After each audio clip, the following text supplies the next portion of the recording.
Pak Prabowo kemarin itu menggandeng Gibran karena menempatkan Gibran itu fungsinya sebagai sebuah jembatan, jembatan untuk Jokowi. Dia harus bisa menyeberangi sungai itu.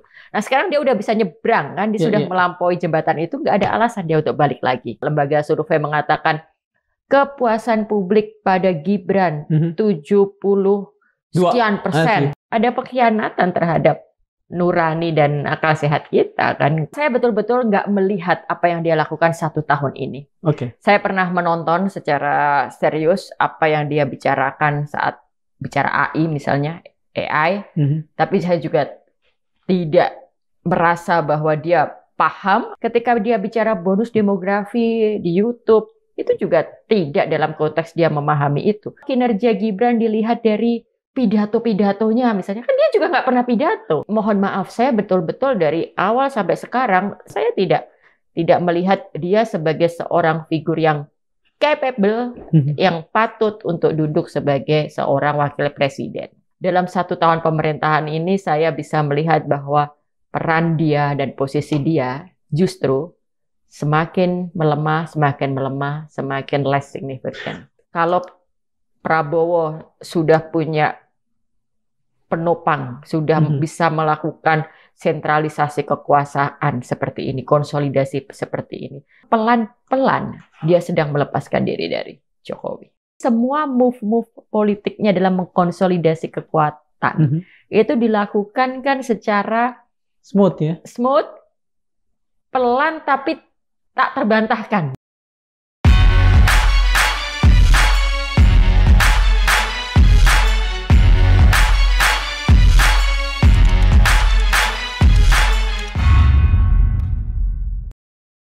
Bismillahirrahmanirrahim. Assalamualaikum warahmatullahi wabarakatuh.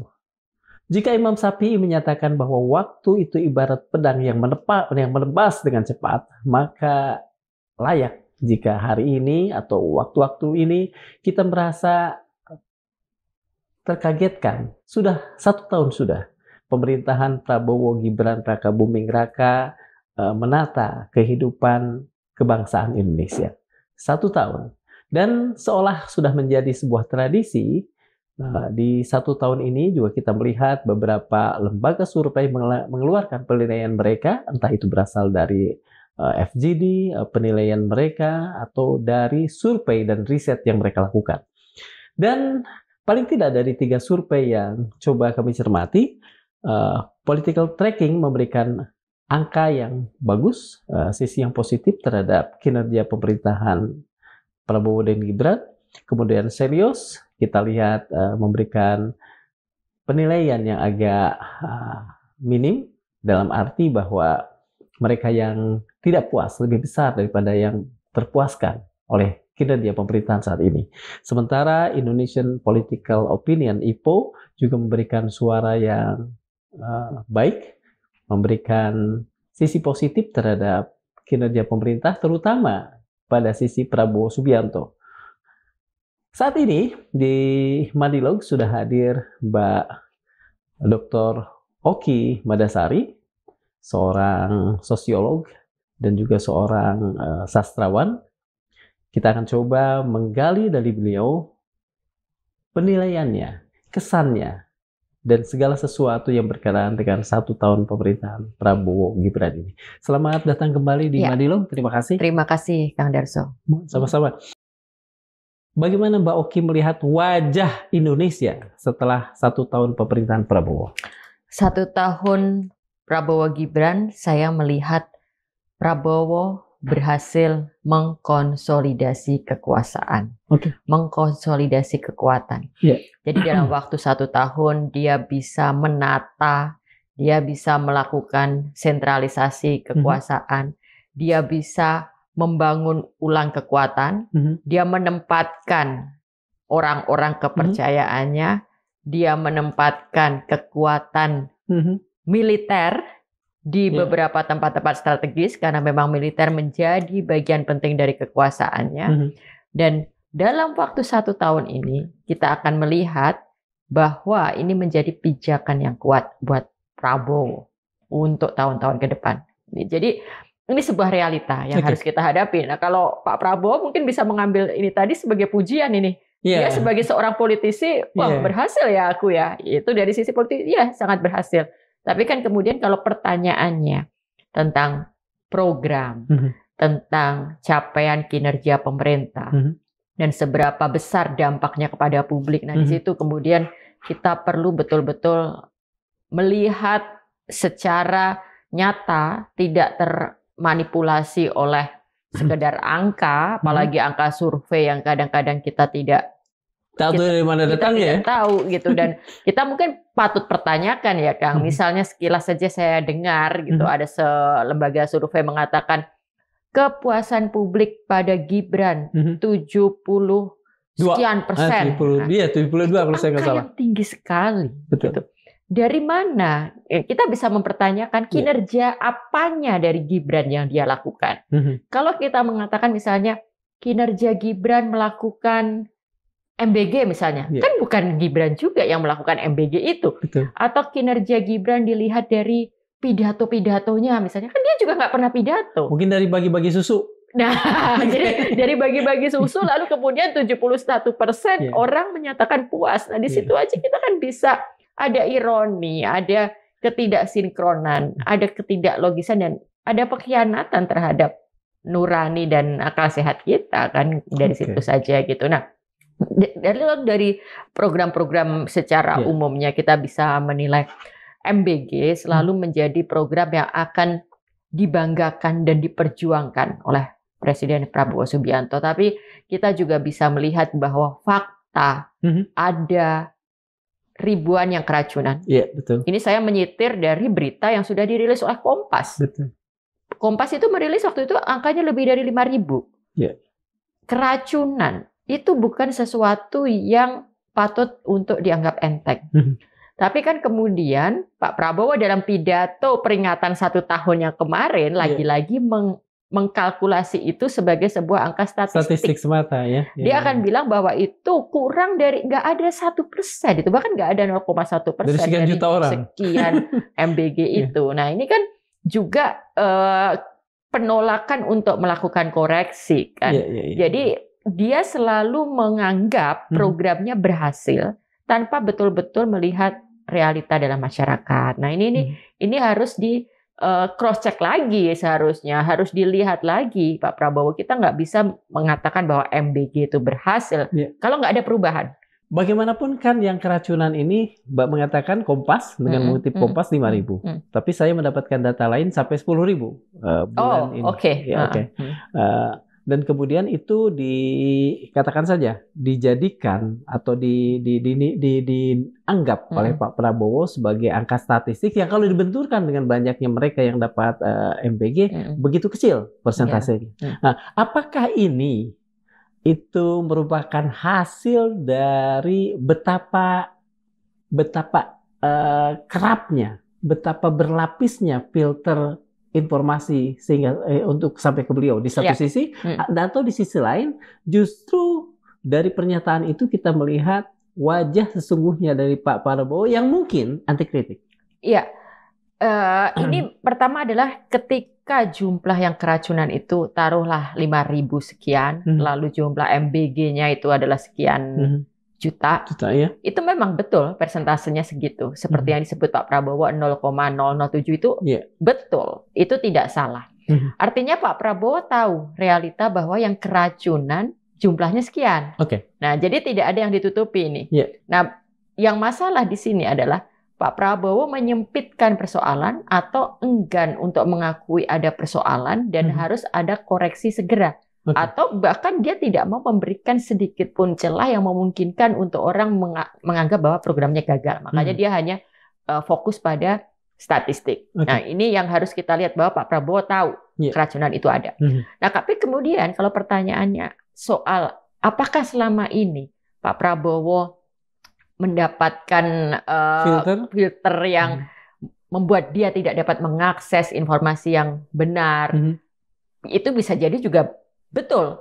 Jadi ada orang-orang di sekelilingnya yang selalu tidak dalam konteks bahwa dia memutarbalikkan fakta atau tidak menginformasikan hal yang sebenarnya, tapi memframing menempatkan sebuah isu yang itu akhirnya dipercaya oleh Pak Prabowo. Misalnya gini loh, fakta bahwa ada yang keracunan itu tersampaikan pada Pak Prabowo, betul? Okay. Tapi bagaimana Pak Prabowo sampai pada kesimpulan itu hanya sekian 0,007 tadi? Itu merupakan bagian dari feeding orang-orang di sekitarnya.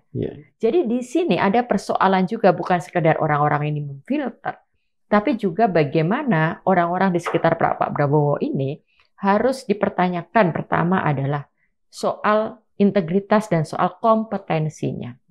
Jadi saya rasa ini bukan sebuah isu baru. Pertanyaan soal kompetensi orang-orang yang berada di sekitar Pak Prabowo. Ketika Pak Prabowo pidato di UN kemarin dengan begitu gagah sampai menggebrak meja, dan sebagian kita bangga karena ini adalah pidato pertama setelah ada yang menghubungkannya 10 tahun dengan to build a world anew-nya Soekarno waktu itu. Iya, betul. Dan dia memang mencoba untuk menjadi kelanjutan dari Soekarno. Cara pidatonya boleh juga mirip-mirip dengan Soekarno gitu. Tapi kemudian kalau ditelisik teksnya, teksnya itu ditelisik satu persatu. Media saya, omong-omong media itu kan melakukan analisis satu persatu. Dibelejeti lah ya. Dibelejeti itu, terbit di The Jakarta Post juga. Nah, itu banyak yang tidak tepat. Banyak yang menunjukkan bahwa script writer-nya itu tidak paham konteks hubungan internasional, tidak paham hukum internasional, bahkan tidak paham posisi Indonesia dalam global politik ini, tidak paham juga sejarah Indonesia gitu. Nah, itu kita sudah menerbitkan itu gitu. Nah, ini adalah bukti inkompetensi orang-orang di sekitarnya dan juga mentalitas untuk memfeeding ego Pak Prabowo. Pak Prabowo itu program andalannya ini, maka ini harus dijaga sedemikian rupa, ini harus tetap ditunjukkan bahwa ini berhasil.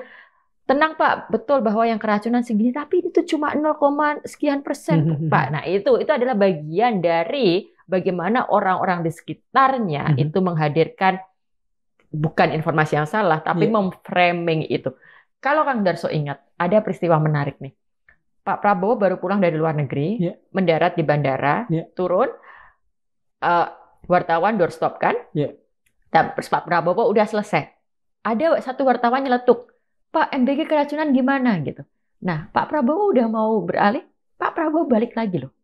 Artinya, dia dengan sadar mau menjawab pertanyaan wartawan itu. Tapi kemudian wartawan CNN ini dicabut kartunya oleh Biro Pers Istana. Yang kemudian meskipun dikembalikan lagi, the damage has been done. Ya, gitu kan?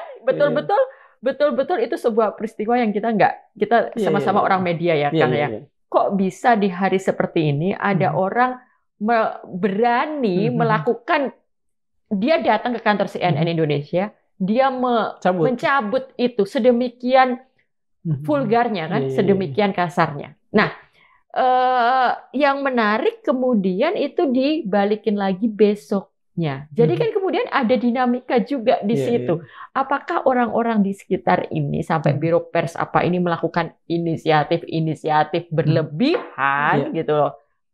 Lalu kemudian ketika kok ternyata berkembangnya malah negatif. Betul. Akhirnya malah dapat marah lagi dari Pak Prabowo-nya. Nah, jadi di titik ini kita juga bisa melihat orang-orang di sekitarnya yang memang tidak bisa mengambil langkah-langkah yang tepat. Orang-orang di sekitarnya yang inkompeten. Orang-orang di sekitarnya yang hanya sekedar mau menjaga mood dan ego dari presiden tanpa tahu akibatnya apa. Gitu. Oke, seberapa berbahaya jika sikap-sikap seperti itu masih tetap dipertahankan dan orang-orang yang inkompeten ini tidak belajar? Ini berbahaya untuk nasib Indonesia, berbahaya untuk nasib rakyat.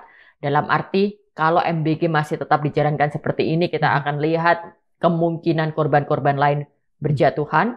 Kita akan lihat program-program lain yang mercusuar itu, koperasi desa dan sebagainya juga akan berakibat tidak seperti yang diinginkan.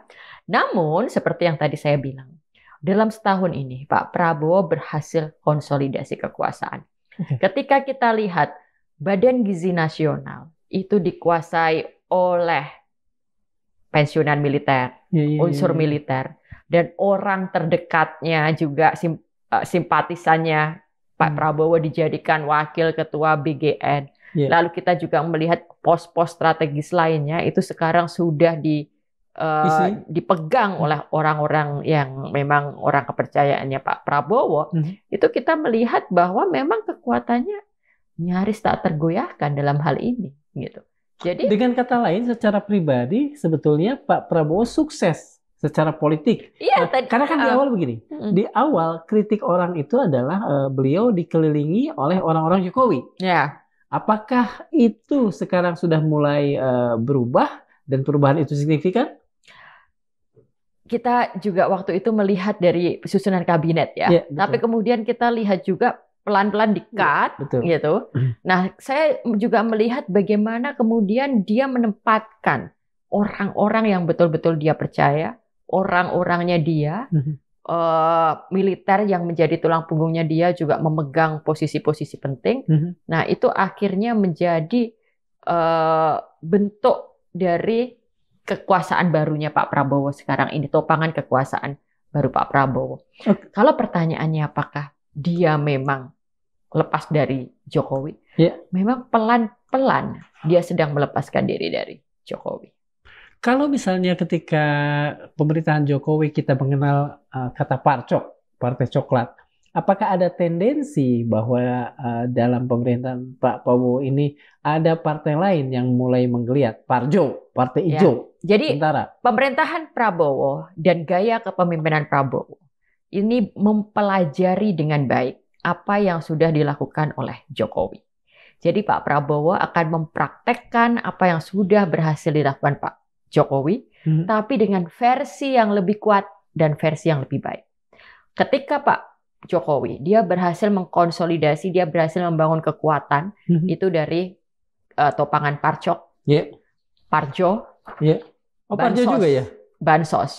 Nah, sekarang di bawah Pak Prabowo, playbook ini akan diulang.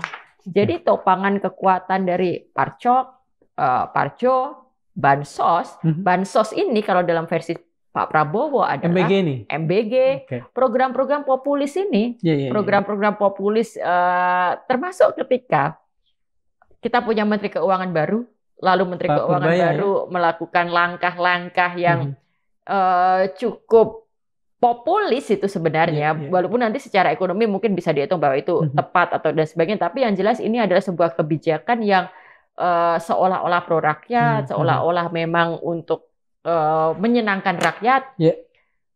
Menteri Keuangan tidak bicara sedikit pun soal kenaikan pajak dan sebagainya, gitu kan? Nah, ini semuanya adalah bagian dari populisme program Prabowo yang akan menjadi playbooknya Prabowo. Nah, bersamaan dengan itu dia melakukan konsolidasi dengan Parjo. Partai Hijau ini betul-betul menjadi penopang kekuasaannya Pak Prabowo. Makanya walaupun protes dari masyarakat sipil datang bertubi-tubi soal revisi Undang-Undang TNI, soal double peran antara militer di arena sipil, soal kok bisa Badan Gizi Nasional dipegang oleh militer, dia tak bergeming kan? Dia bergeming. Dia tetap diam, tidak berubah gitu. Karena disinilah kemudian menjadi penopang kekuasaan itu. Dan bagi militer sendiri, ini juga akan membentuk terbangun nih loyalitas dan kesetiaannya.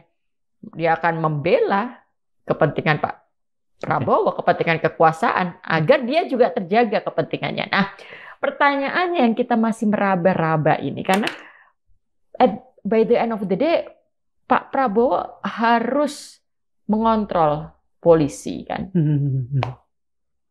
Polisi itu tetap di bawahnya presiden. Dan sampai sekarang tuntutan orang untuk adanya pergantian Kapolri kan belum juga dilaksanakan oleh beliau.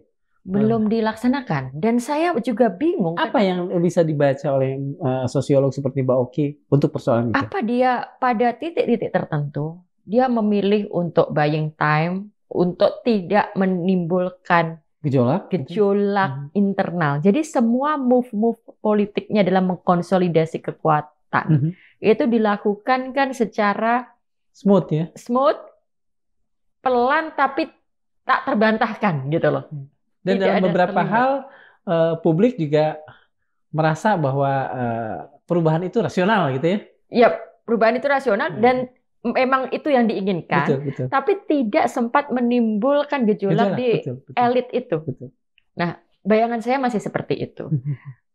Tapi yang membuat kita kecewa kan akhirnya dalam upaya untuk menjaga konstelasinya tetap baik, tidak ada konflik dengan sesama elit, buying time toh nanti akan pensiun. Pensiunnya kapan? 2 tahun lagi. Aduh, dalam 2 tahun bisa banyak hal yang terjadi gitu. Betul. Saya harus nyebut nih Kang Darso, saya kemarin baru pulang dari Kediri. Saya jenguk satu penulis yang saya bina. Yang dulu pernah diangkat itu ya? Iya, memang itu yang saya waktu itu dijadikan tersangka di penjara dan kemarin saya baru jenguk. Saya jenguk langsung. Seorang anak SMA. Anak SMA kelas 3 SMA. Dan ini kan totalnya kan 959 orang dijadikan tersangka. Kang, dalam sejarah Indonesia ini nggak pernah 959 orang. Ini terlalu banyak. Penjaranya aja penuh semua dong. 959 orang dijadikan tersangka karena kasus... Itu di Kediri saja? Oh enggak, 959 orang di seluruh Indonesia. Siap. Di seluruh Indonesia karena kasus akhir Agustus kemarin Agustus 25 sampai 30 itu. Iya, nah yang saya bingung gini, bukankah ketika Pak Prabowo menginginkan image yang bagus tentang kekuasaannya, dia tidak mau dong hal-hal seperti ini mencoreng. Ini jelas-jelas polisi memburu warga sipil. Polisi nangkap orang, anak SMA yang bahkan dia misalnya penangguhan penahanannya ditolak, diikutin aja. Misalnya dia dibebasin, dia juga nggak ngapa-ngapain kan, gitu. Nah, ini kan hal yang mencoreng pemerintahannya Pak Prabowo gitu. Masa hal seperti ini akan terus ditoleransi? Apakah itu karena tadi terlalu banyaknya filter sehingga tidak sampai, sehingga beliau juga tidak bisa mengambil satu keputusan? Tahu saja enggak. Feedingnya yang mungkin yang salah. Sampai pidatonya kemarin kan dia masih mengatakan bahwa demonstrasi disusupin, demonstrasi ditunggangin, masih seperti itu. Jadi mungkin feedingnya salah juga. Tapi untuk orang-orang di sekitarnya yang terus memberi masukan yang salah, terus memberi framing yang salah, jika kepentingan Anda adalah menjaga agar pemerintahan ini kokoh, agar pemerintahan ini solid, maka seharusnya dihentikan segala hal yang bisa menjadi perusak dari citra kekuasaan ini. Jika tidak, ya ini sebuah kebodohan. Atau sebaliknya, kita berpikir agak out of the box. Yaitu, mungkinkah kemudian, kepolisian yang memburu dengan tujuan insubordinasi, memberikan citra yang buruk? Ada kemungkinan begitu? Kita sama-sama nggak tahu. Iya, betul. Tapi akibatnya jelas memberi citra yang buruk. Akibatnya jelas memberi citra buruk. Jadi ini yang kemudian kita pertanyakan pada pemerintahan Pak Prabowo. Jangan Anda berpikir bahwa dengan penangkapan ini lalu, pemerintahan makin kokoh gitu. Betul. Enggak, di titik karena ini. Karena siapa sih mereka kan?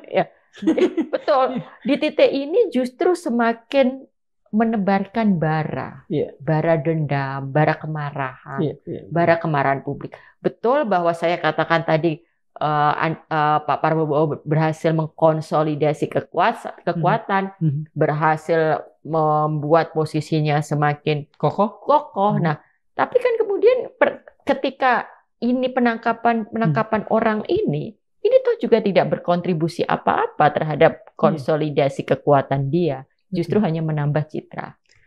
Kalau tadi sekian lama lah, selama beberapa menit kita membicarakan Pak Prabowo, jangan lupa ini pemerintahan Prabowo Gibran. Nah, saya bukan lupa Prabowo. itu. Nah, nggak banyak publik kalau kadang Gibrannya lupa sendiri dengan Bapresnya gitu. Ketika saya mengucapkan kata Gibran tadi, apa yang tersirat at glance di itu dia persis seperti apa yang saya sampaikan. Lupa saya. Nah, kenapa? Jadi mungkin saking ini menurut saya saking insignifikannya peran seorang wakil presiden, saking tidak relevannya peran seorang wakil presiden kita hari ini dalam kehidupan publik, dalam program-program pemerintah, maka dia luput dalam sebuah analisis melihat ke konteks kekuasaan hari ini, melihat konteks 1 tahun Prabowo Gibran. Dan saya rasa saya tidak mengada-ngada. Ini kita bisa melihat bagaimana Gibran kerap tidak diikut sertakan dalam pengambilan keputusan. Gibran tidak ada di momen-momen yang seharusnya ada. Dia juga tidak mewakili presiden ke luar negeri. Katanya lebih banyak yang mewakili adalah AHY, dirimu yang menyebutkan gitu. Nah, ini menunjukkan betapa perannya saya begitu. Juga kata orang.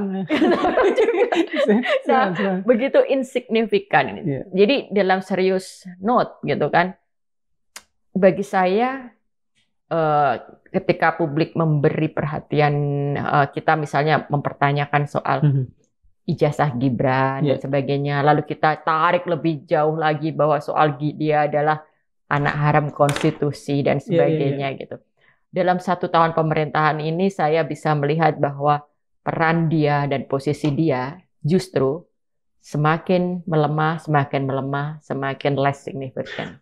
Kalau misalnya tadi Mbak katakan posisi Gibran semakin melemah, semakin less signifikan, adakah peluang Pak Prabowo tidak akan katakan saja memberikan jalan kepada para pensiunan TNI untuk memakzulkan itu ya, tapi misalnya membiarkan saja toh kalau signifikan. Ini juga kalau soal pemakzulan itu kan bukan keputusan Pak Prabowo. Oh iya, betul. Itu kan keputusan. Artinya dia memberikan ruang buat itu, atau akan mencoba menutup ruang itu, atau sama sekali tidak bergerak seperti saat ini.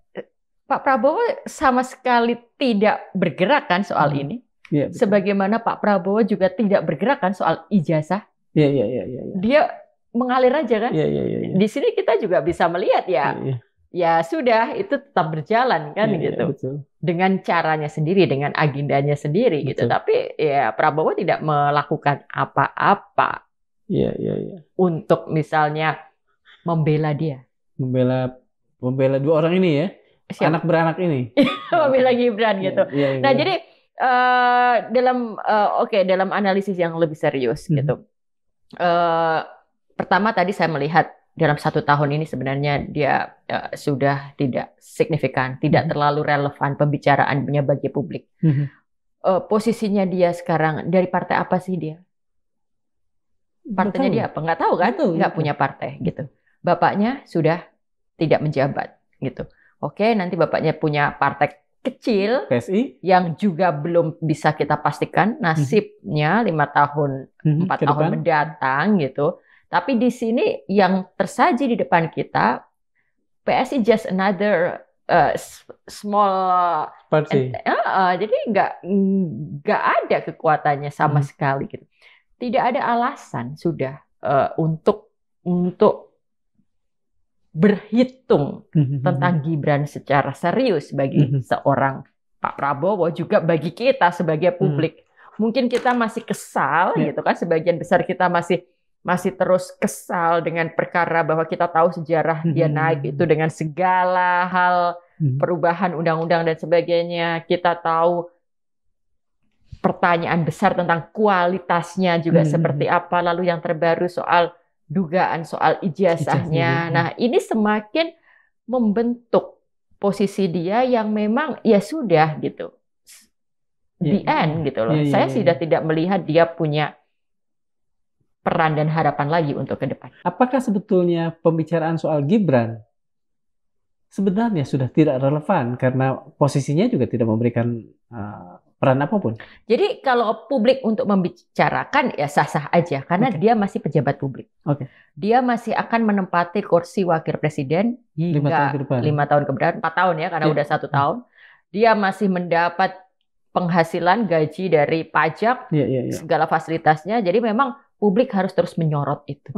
Tapi kalau pertanyaannya soal konstelasi perannya itu tadi dalam politik, saya tidak melihat dari sisi Pak Prabowo ya misalnya, saya tidak ada lagi melihat reason bahwa dia akan dipertahankan untuk term ke depan atau dia akan tetap dipertahankan sebagai calon wakil presiden lagi gitu. Saya sudah tidak lagi melihat itu. Mbak Oki bukan sekali mengatakan bahwa wakil presiden Gibran ini tidak kompeten. Ada satu kata dalam bahasa Arab, wujuduhu ka'adamihi. Ada atau tidaknya seseorang itu sama sekali tidak memberikan pengaruh apapun. Pertanyaan saya adalah, apakah Gibran ini mewakili pernyataan Arab tadi? Wujuduhu ka'adamihi. Ada lo atau nggak ada lo, nggak ngaruh. Iya, mungkin nggak ada yang bagi-bagi susu kayaknya. Oh, itu petugas aja. Bagi-bagi susunya nggak ada gitu. Nggak, jadi saya betul-betul nggak melihat apa yang dia lakukan 1 tahun ini. Saya pernah menonton secara serius apa yang dia bicarakan saat bicara AI misalnya, AI. Tapi saya juga tidak merasa bahwa dia paham apa yang dia bicarakan. Dia mengendorse agar AI diajarkan di sekolah misalnya. Tapi dia tidak paham bahwa sekarang goalnya itu bukan soal bagaimana AI diajarkan di sekolah, tapi menyiapkan sumber daya manusia ini untuk menjadi orang yang siap memakai AI. Misalnya kita mengajarkan cara pakai AI yang sekarang. Tahun depan AI-nya sudah berubah. Jadi yang harus disiapkan sumber daya manusianya, dididik dengan benar. Nah, dia nggak paham yang kayak gini. Ketika dia bicara bonus demografi di YouTube, itu juga tidak dalam konteks dia memahami itu. Lalu saya juga melihat bagaimana ada sebuah forum, ada petinggi militer dan sebagainya. Petinggi militernya nyampein apa, lalu Gibrannya jawabannya nggak nyambung. Jadi mohon maaf, saya betul-betul dari awal sampai sekarang, tanpa saya ikut-ikutan soal ijazah dan sebagainya, memang saya tidak melihat dia sebagai seorang figur yang capable, yang patut untuk duduk sebagai seorang wakil presiden. Perkembangan terakhir, Wapres Gibran Rakabuming Raka memanggil Purbaya dan katakan saja, dia mempertanyakan, atau mungkin bukan mempertanyakan lah ya, dia memperbincangkan urusan transfer ke daerah yang ditahan oleh Purbaya. Dalam bayangan Mbak Oki, kira-kira seperti apa pembicaraannya itu? Kalau misalnya tadi saya mendapati berkali-kali Mbak Oki mengatakan inkompeten di satu sisi, tapi sisi lain kita tahu Purbaya, Purdue ya, dia dari Purdue, dia seorang PhD dan sebagainya. Kira-kira gimana sih sebetulnya kita bisa membayangkan adegannya seperti apa? Ya. Ini. Karena bagaimanapun kan Mbak Oki seorang sastrawan, mungkin bisa lah gitu kebayang gitu kalau ditulis dalam teks novel. Jadi itu kan kalau sebuah karakter kan Gibran selalu pakai suara rendah itu kan, Pak Purbaya. Jadi apa tuh? Gibran pertama adalah dari sisi komunikasi. Ini kita masalahnya ini pertanyaanmu mengharuskan saya untuk menjawab ya. Kita mencoba menganalisis dari sisi komunikasi juga cara manusia berkomunikasi gitu. Perhatikan Gibran termasuk juga Pak Jokowi itu bukan orang yang bisa menyampaikan sesuatu dengan kalimat yang utuh, yang lengkap, runtut. Perhatikan dari Pak Jokowi zaman dulu itu juga nggak ada gitu kan. Ketika ditanya apa kan dia kalimatnya nggak itu juga menunjukkan sebenarnya kalau dalam bahasa kita belajar di SMP subjek predikat objek keterangannya nggak itu ya. Seolah-olah ini cuma gaya berbahasa, tapi enggak, ini juga menunjukkan kejernihan berpikir. Cara berpikir orang gitu. Nah, Gibran dalam berbagai kesempatan itu kan udah nggak usah ngomong lagi, udah nggak ini, dia selalu menghindari perbincangan secara mendalam.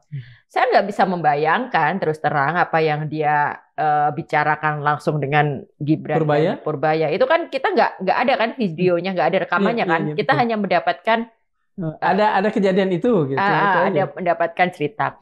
Tapi saya mau mengatakan dari sisi politik kekuasaan pemerintahan kita ya, apapun yang dikatakan Gibran sebenarnya memang tidak punya power apa-apa terhadap keputusan Menteri Keuangan. Jadi itu bagi saya hanya sebuah gimmick saja. Mungkin Gibran sedang berusaha mencari simpati dari daerah, dari kepala daerah. Tapi clear itu sebenarnya tidak akan punya dampak apa-apa. Dan saya juga mengikuti Purbaya pun dengan tegas mengatakan bahwa iya, saya hanya bertanggung jawab pada presiden.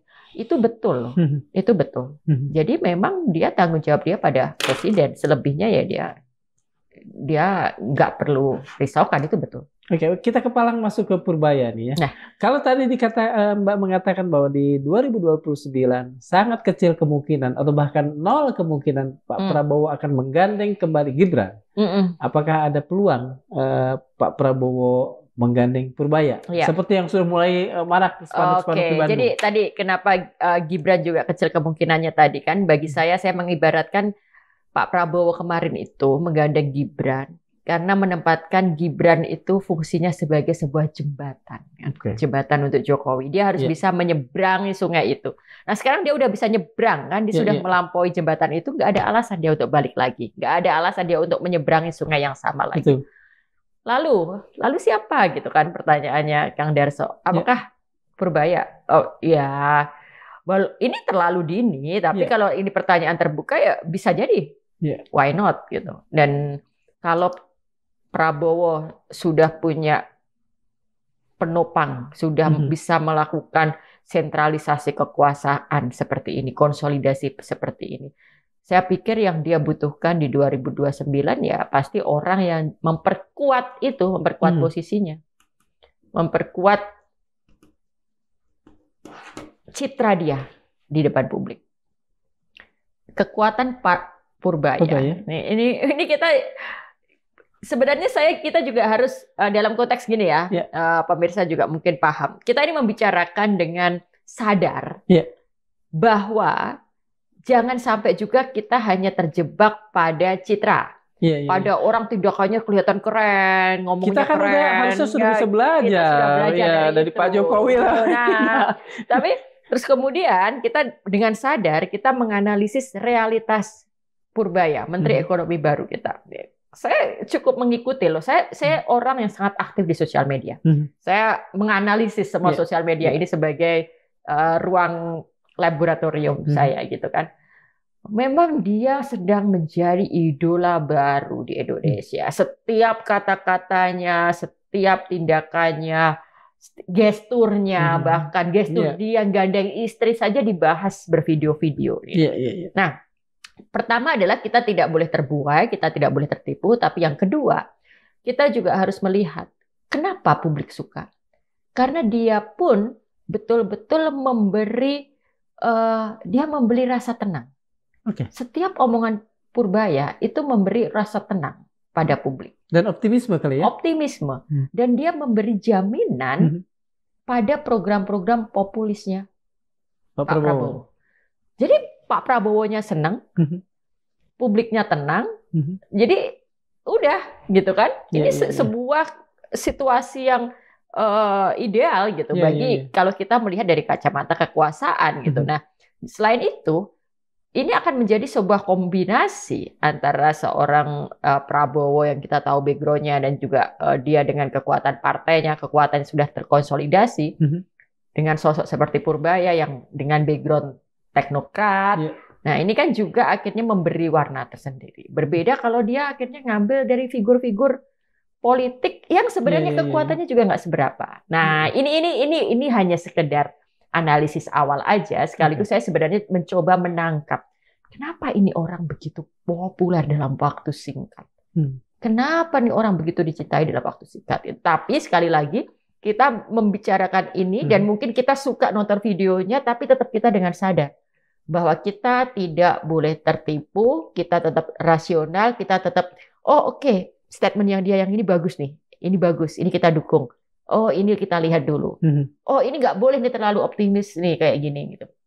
Mana kalau harus kita pilah-pilah, mana katakan saja pernyataan atau sikap Pak Purbaya yang harus kita okein dan mana yang kemudian harus kita katakan saja kritis terhadapnya.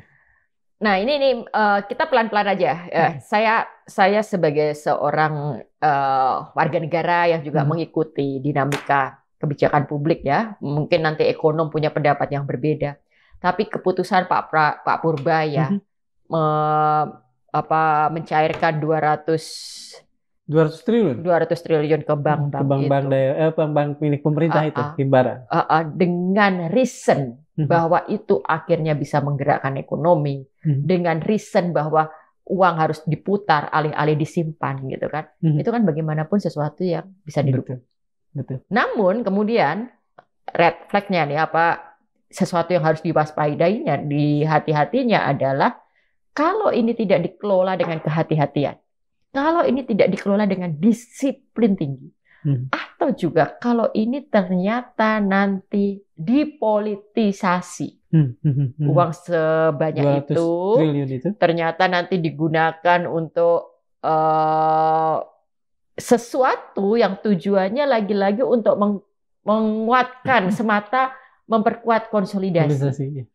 Jadi alih-alih menggerakkan perekonomian, dia hanya mau mengamankan kepentingan politik menuju 2029. Nah, ini disinilah kita harus hati-hatinya. Okay. Lalu yang kedua, ya tadi udah kita bilang, sampai hari ini Pak Purbaya nggak bicara soal kenaikan pajak.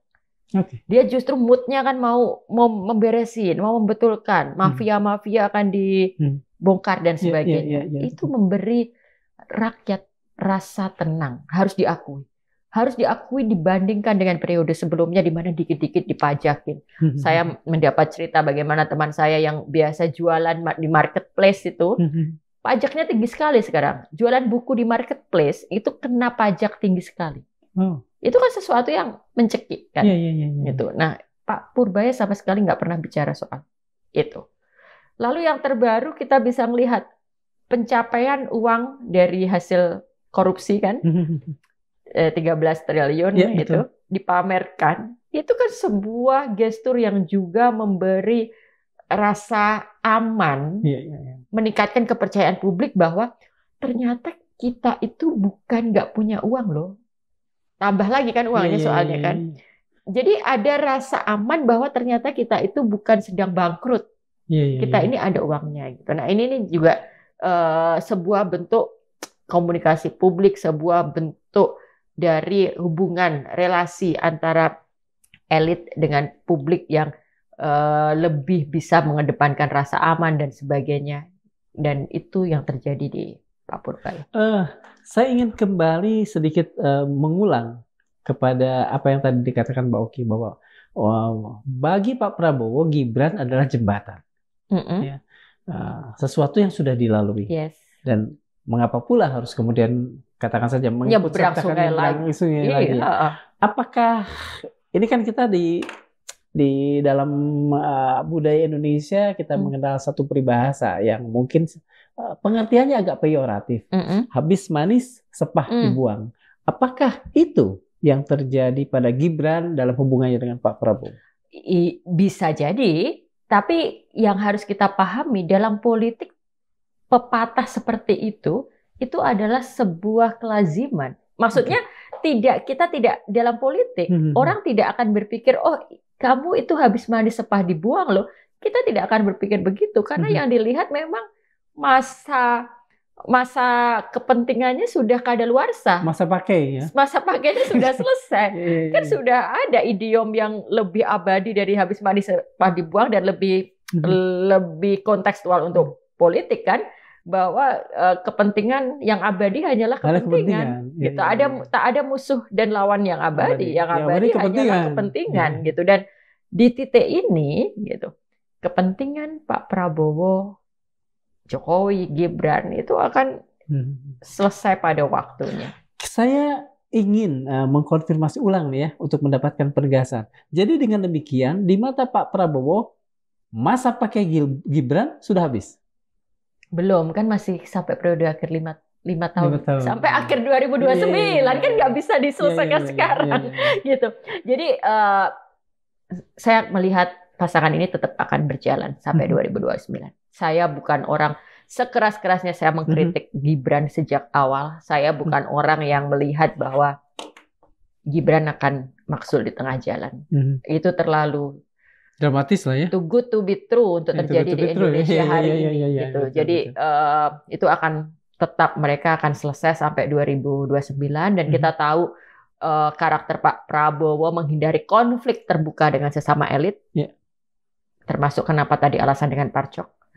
Jadi pasangan ini akan tetap smooth, soft landing hingga akhir 2029. Nah, dalam hubungan itu bagaimana nanti hubungan antara Pak Prabowo dengan Pak Jokowi? Yang kalau kata saya sebagai awam, kan seolah-olah Pak Jokowi itu seolah-olah menitipkan pada Pak Prabowo anaknya ini. Menitipkan di periode ini kan, menitipkan menjadi capres di periode ini. Betul. Capres dan cawapres gitu kan. Sampai di periode ini dan itu akan berjalan. Tidak akan ada yang mengganggu itu. Nah, tapi kan kemudian yang lucu Pak Jokowi tiba-tiba dia berbicara di pers bahwa dia dan Projo dan mendukung 2 periode. Iya. Di sini 2 periode Prabowo Gibran yang salah loh. Iya. Di sini kita bisa merasakan ada kegelisahan di sebelah sana kan. Ada upaya untuk justru meminta agar ini dilanjutkan ke depannya. Tapi yang di sisi Pak Prabowo-nya kan dia nggak bicara tentang itu kan.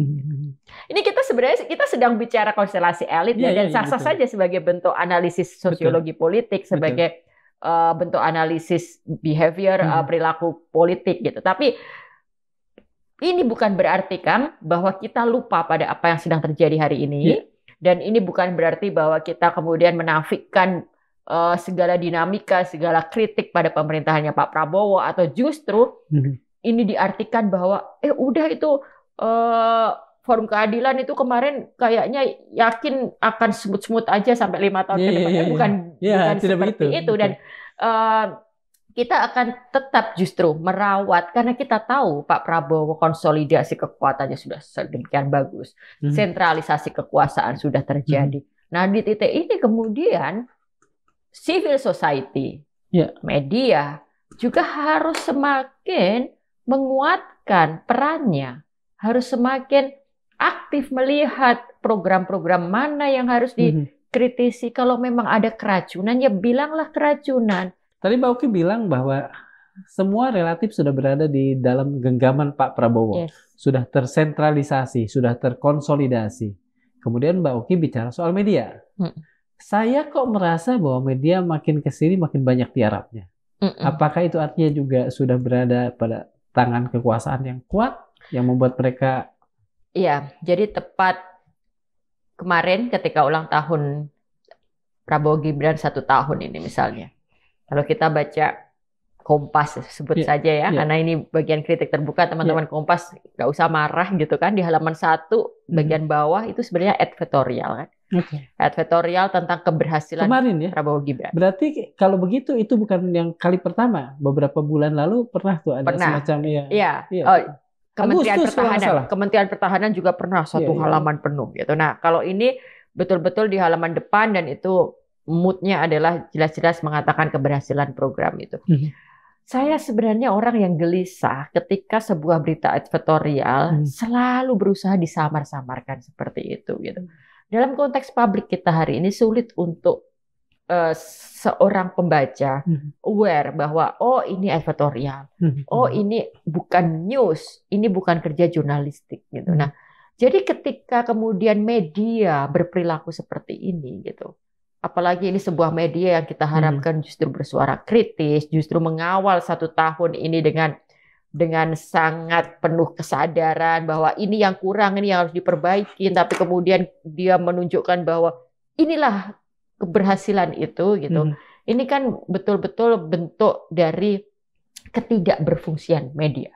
Dan di tengah konsolidasi kekuasaan yang begitu masif, yang begitu kokoh, ya akhirnya publik, peran civil society dan demokrasi ya sudah tak berdaya kita. Kita sudah semakin, demokrasi kita semakin terdegradasi, semakin mundur, dan akan semakin sulit untuk mengembalikan ini ke ke tracknya kalau media tidak mengambil sikap tegas dalam posisinya sebagai watchdog, sebagai check and balance pemerintah. Apakah kita bisa mengatakan bahwa apa yang dilakukan, mohon maaf, Kompas itu adalah wajah asli dari media Indonesia saat ini?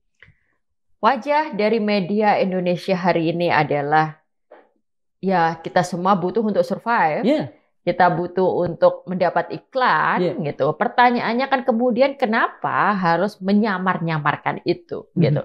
Nah, di sini kan berarti ada wajah kekuasaan yang ingin menitipkan pesan, tapi tidak mau bilang bahwa itu iklan. Betul. Secara terselubung, mereka mau memanipulasi publik.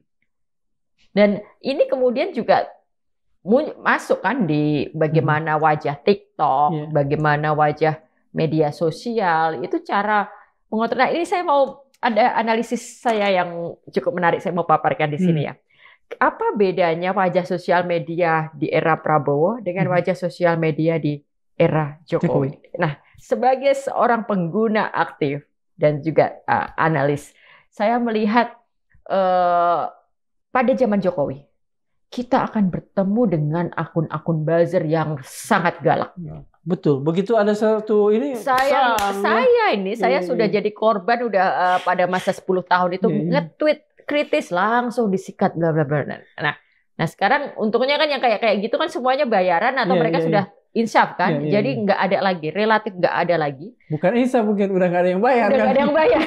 Nah karena Prabowo dan pemerintahannya ini menggunakan strategi sosial media yang cukup berbeda. Lain. Kita tidak akan bertemu dengan buzzer-buzzer galak di era ini. Kita tidak akan bertemu dengan figur yang menyikat orang yang punya kritik. Membuli. Nggak ada.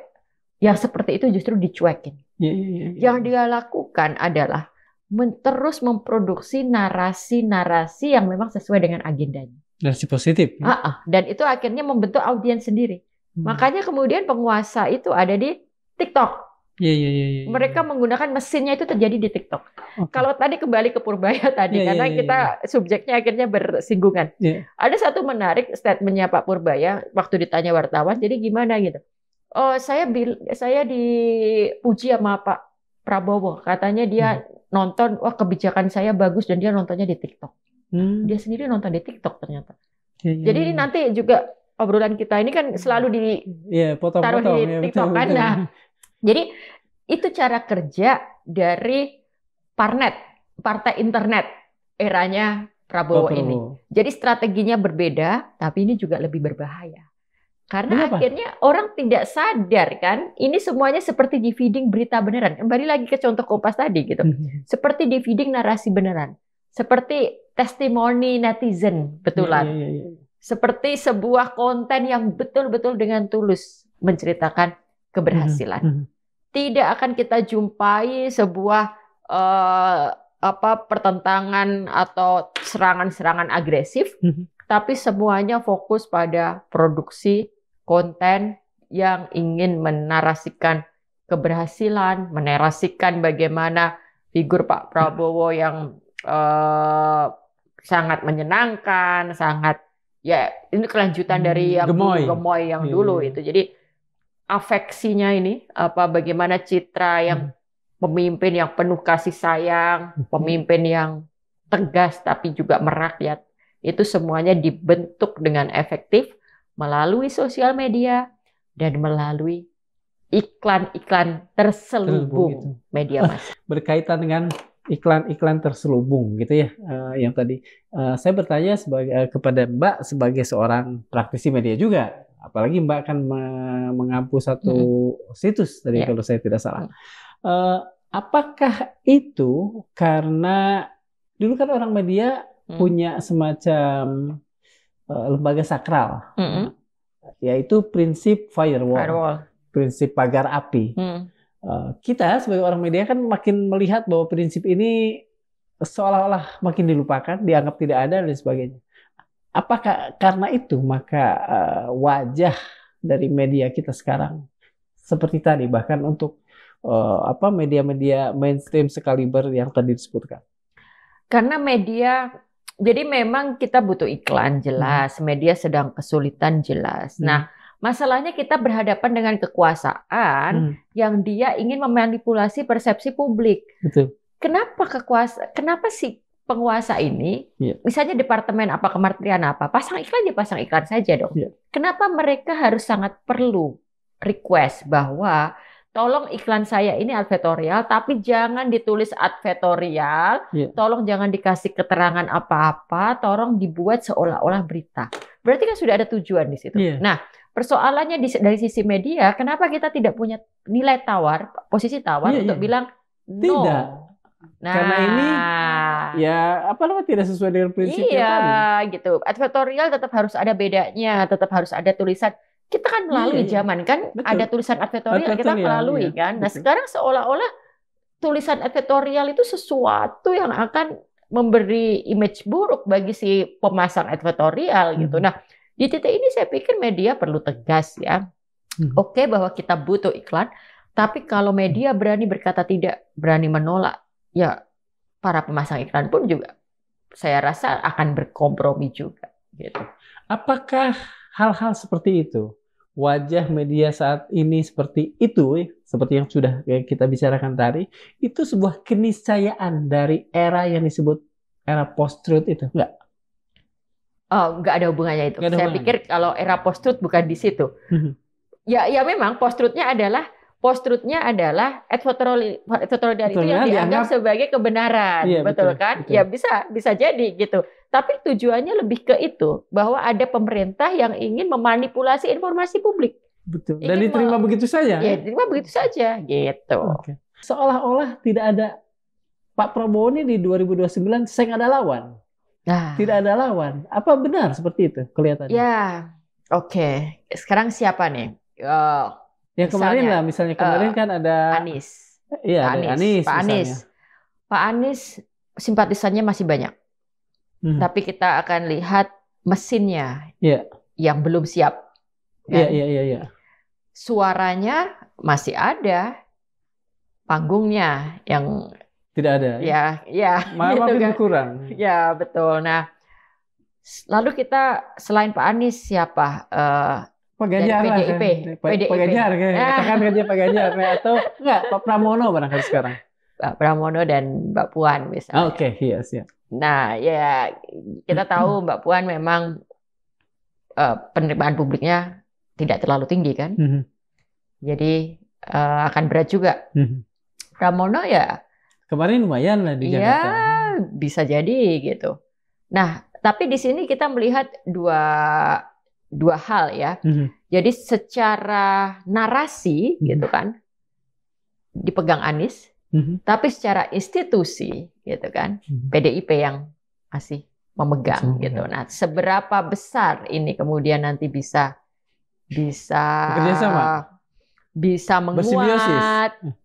menguat atau kemudian bisa juga mendapatkan kesempatan, kita ya sama-sama belum tahu.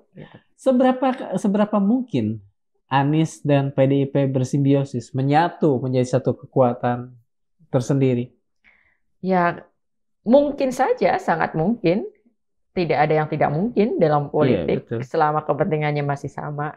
Jadi kalau itu saya bisa saja, sangat bisa saja. Oke. Terima kasih sekali Mbak Oki. Mohon maaf kalau pembicaraannya kemana-mana ya. Karena barangkali kalau kita semata membahas soal 1 tahun Pak Prabowo, semua podcast membicarakannya. Jadi barangkali kita 1 tahun ini memang menjadi pijakan untuk 4 tahun ke depan ini. Terima kasih Kang Darso. Saya yang berterima kasih. Sobat Madilog, dalam setiap foto Gibran tampak rapi, diam, dan kikuk. Di belakangnya berdiri para pejabat yang berbicara, sementara ia hanya tersenyum. Senyum yang menyeret kita pada pertanyaan tentang arti dari tarikan sudut bibir yang alpa membawa keyakinan dan percaya diri itu. Sementara dalam politik, senyum tanpa keyakinan seringkali menandai kekuasaan yang lupa arah. 1 tahun berlalu dan bangsa ini mulai sadar, ada harga mahal yang harus dibayar ketika kekuasaan diwariskan, bukan dipertarungkan. Gibran mungkin simbol generasi muda, Tapi sejauh ini ia hanya membuktikan bahwa darah bisa lebih kuat dari akal sehat demokrasi. Sebaliknya, ada nama baru, Purbaya Yudi Sadewa, muncul tanpa gegap gempita, tapi dengan langkah yang pasti. Ia bicara tentang disiplin fiskal, keadilan anggaran, dan rasionalitas kebijakan, sesuatu yang lama absen di tengah kegaduhan politik. Ia teknokrat yang bekerja, bukan figur yang dipertontonkan. Maka ketika simbol dan substansi bertemu, hasilnya bukan sinergi, melainkan ironi.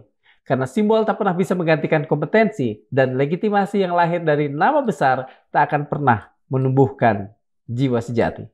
Kita percaya kekuasaan tanpa kapasitas hanyalah beban. Jabatan tanpa kejujuran adalah pengkhianatan. Dan generasi muda yang dipaksa tumbuh dalam bayang-bayang ayahnya akan selalu tampak seperti Gibran di setiap foto. Gamang, rikuh, dan tidak yakin. Terima kasih. Assalamualaikum warahmatullahi wabarakatuh.